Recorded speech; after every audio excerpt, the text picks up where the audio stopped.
چھت کے اوپر نالین نبی کا جھنڈا لہرا رہا ہو اور چھت کے اندر رہنے والی بچیوں کے سر سے دوپٹے اترے ہوئے ہوں، چھت کے اوپر نالین نبی کا جھنڈا ہو اور چھت کے اندر رہنے والیاں نیچے وہ فلمیں اور ڈرامے دیکھیں اور نمازیں چھوڑ دیں، تو امام الانبیاء کے غلاموں یہ جشن نہیں ہوتا، یہ منافقت ہوتی ہے۔ بینر اتنے لگا دیں کہ زمین پر سایہ کر دیں۔ یہ بینر بنتے ہیں کپڑے سے، جب میلاد کے دن آتے ہیں تو بینر لگتے ہیں، بڑے بڑے بینر، کئی میٹر کئی گز کپڑا جو ہے اس کے بینر بنتے ہیں، چوکوں میں لگتے ہیں، سڑکوں پہ لگتے ہیں، گھروں پہ لگتے ہیں، اور اوپر بعض پر آیتیں لکھی ہوتی ہیں، بعض پر لکھا ہوتا ہے خوشی ہے آمنہ کے لال کے تشریف لانے کی، یہ سارا کچھ لکھا ہوتا ہے۔ یہ ہماری خوشی ہے کہ ہمیں حضور مل گئے۔ یہ اتنا کپڑا کیوں لگاتے ہیں؟ بینر بنا کے، یہ ہماری خوشی ہے ہمیں حضور مل گئے۔ مگر مدینے کی طرف منہ کر کے پوچھو آقا آپ کی خوشی کس چیز میں ہے؟ تو مدینے سے آواز آ رہی ہے، یہ تو نے لاکھوں میٹر کپڑا لگایا نا بازاروں میں چوکوں میں، یہ تیری خوشی تھی۔ اگر جوان بیٹی کو گھر سے نکالتے وقت صرف 2 میٹر کپڑے کا پردہ کروا دیتا تو یہ میری خوشی تھی۔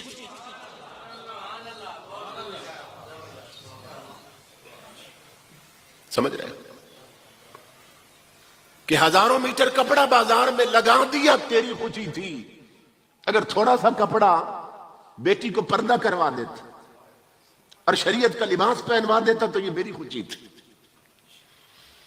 آج بہو بیٹیوں کے سروں سے دوپٹے اتر گئے، آج بازار بھی جاتی ہیں تو میک اپ کر کے جاتی ہیں اور بے پردہ نکلتی ہیں، اور امام الانبیاء فرماتے ہیں جو عورت بے پردہ گھر سے نکلتی ہے لعن اللہ الناظر والمنظور الیہ، جو نکلی اس پر بھی لعنت، پلٹ کے آنے تک اس پر لعنت ہوتی ہے، اور جس نے اسے گھورا ان گھورنے والوں پر بھی لعنت۔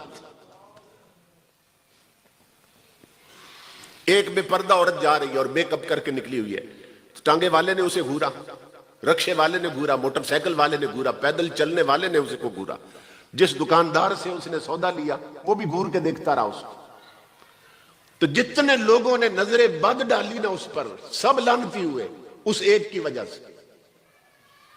تو جتنی لعنتیں سب کو دی گئیں وہ اکٹھی اس ایک پر ڈالی گئیں۔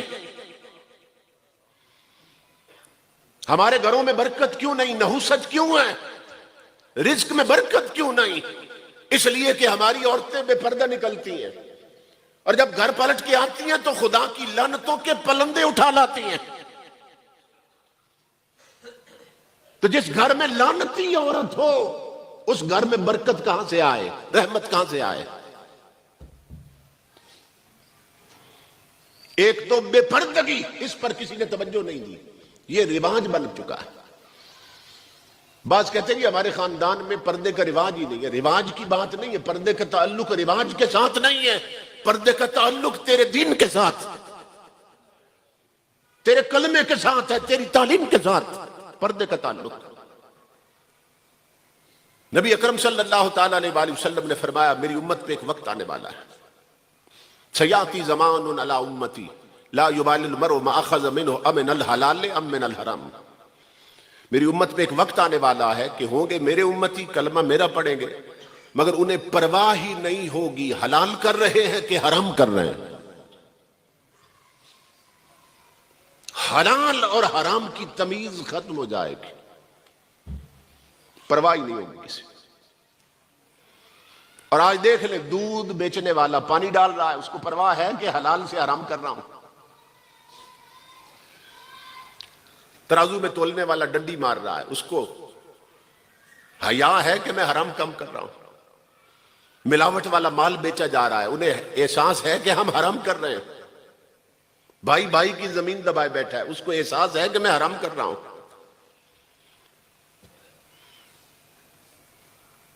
ہمارے تاجر بددیانت ہو گئے، افسر حرام خور ہو چکے، بغیر رشوت کے کوئی کام نہیں ہوتا، انہیں احساس ہے کہ ہم حرام کھا رہے ہیں۔ 15 صدیاں پہلے حضور نے فرمایا تھا عورتیں بے پردہ میک اپ کر کے بازاروں میں نکلتی ہے انہیں احساس ہے کہ ہم حرام کام کر رہی ہیں، ٹائٹ لباس پہنتی ہیں، پتلے کپڑے پہنتی ہیں، آدھا لباس پہنتی ہیں کہ بازو ننگے ہوتے ہیں اور باقی جسم پہ کپڑا ہے، گردن اور سینہ یہاں سے ننگا ہے اوپر کا حصہ اور باقی جسم پہ کپڑا ہے. یہ چاک اتنے اونچے کیے کہ پیٹ اور نیفے نظر آتے ہیں عورتوں کے. یہ شلواریں پاجاموں میں بدل گئی اور پاجامے اتنے اونچے کیے کہ پنڈلیاں نظر آتی ہیں. انہیں احساس ہے کہ ہم نے حرام لباس پہن رکھا ہے. جوان لڑکوں اور لڑکیوں نے ٹچ موبائلوں میں انڈیا کی فلموں کے کلپ بھرے ہیں، رات دن آنکھوں کی زنا میں مبتلا رہتے ہیں. انہیں احساس ہے کہ ہم حرام کام کر رہے ہیں. امام الانبیاء نے فرمایا میری امت پر وقت آنے والا ہے کریں گے حرام مگر پرواہ ہی نہیں ہوگی حلال کر رہے ہیں کہ حرام کر رہے ہیں. تاجدار انبیاء کے غلام حضور صلی اللہ علیہ وسلم فرماتے ہیں کہ اگر کسی بندے نے ایک سوٹ پہنا ہو اور وہ سوٹ 10 ٹاکیوں سے بنا ہو، یعنی 10 ٹکڑے جوڑ کر نہ وہ لباس بنایا گیا ہو 10 ٹاکیوں سے، 9 ٹاکیاں اس کے خون پسینے کی حلال کمائی سے بنی ہو، 1 ٹاکی حرام سے لگی ہو، امام الانبیاء فرماتے ہیں اس کی زندگی بھر کے سجدے مردود ہوتے ہیں.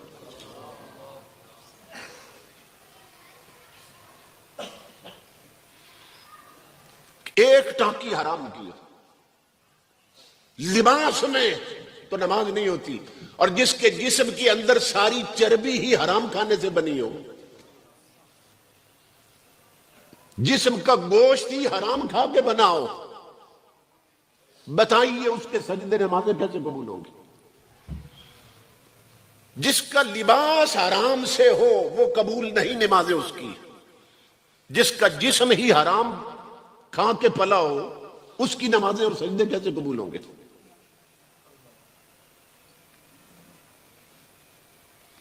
جب لوگ حلال کھاتے تھے تو حال یہ تھا، اور یہ دور کا واقعہ نہیں ہے، ابھی پاکستان بننے سے پہلے کی بات تھی.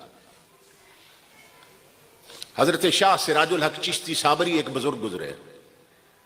کیا نام تھا؟ شاہ سراج الحق چشتی صابری رحمت اللہ تعالی.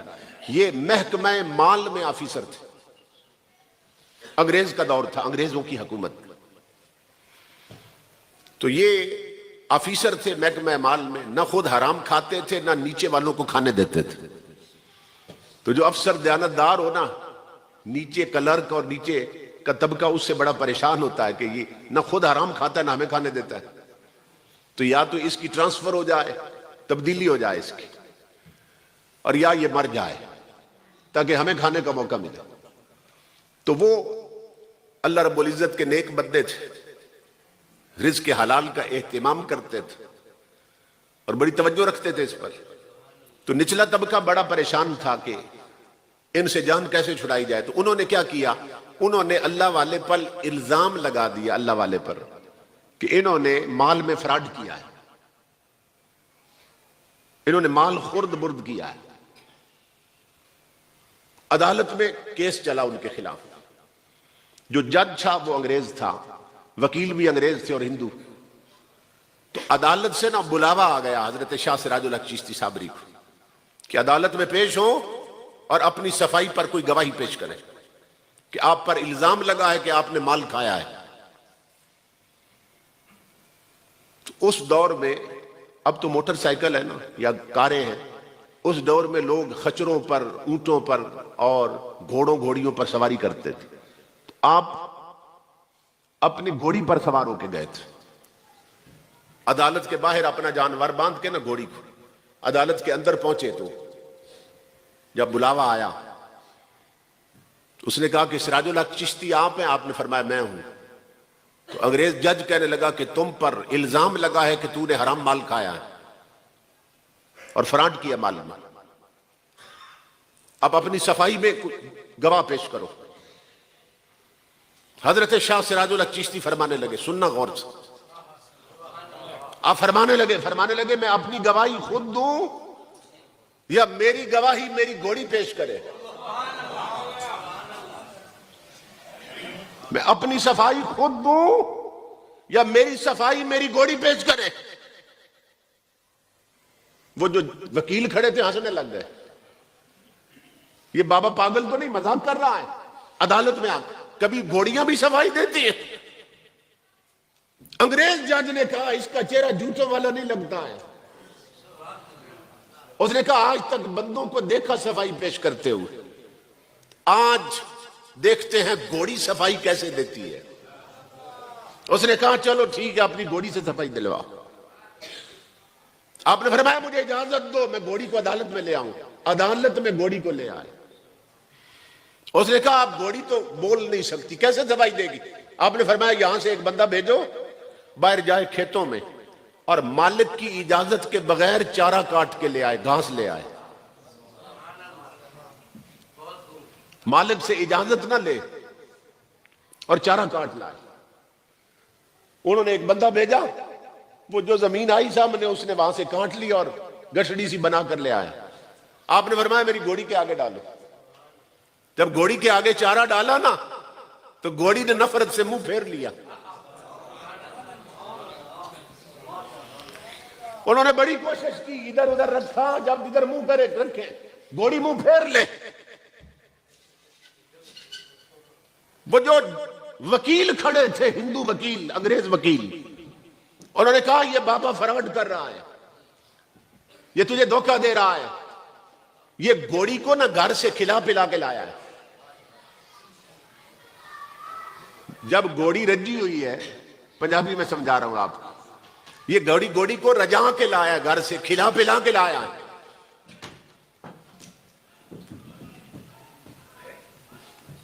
تو جب گھوڑی کا پیٹ بھرا ہے تو کیسے کھائے گی؟ یہ فراڈ کر رہا ہے. وہ حلال کھانے والا محمد عربی کا سچا غلام وہ عدالت میں اکیلا کھڑا تھا. جلال میں آ گئے، فرمایا جس کی زمین سے چارہ کاٹا ہے اس مالک کو بلا لاؤ. انہوں نے بندہ بھیجا اور اس مالک کو بلا لائے.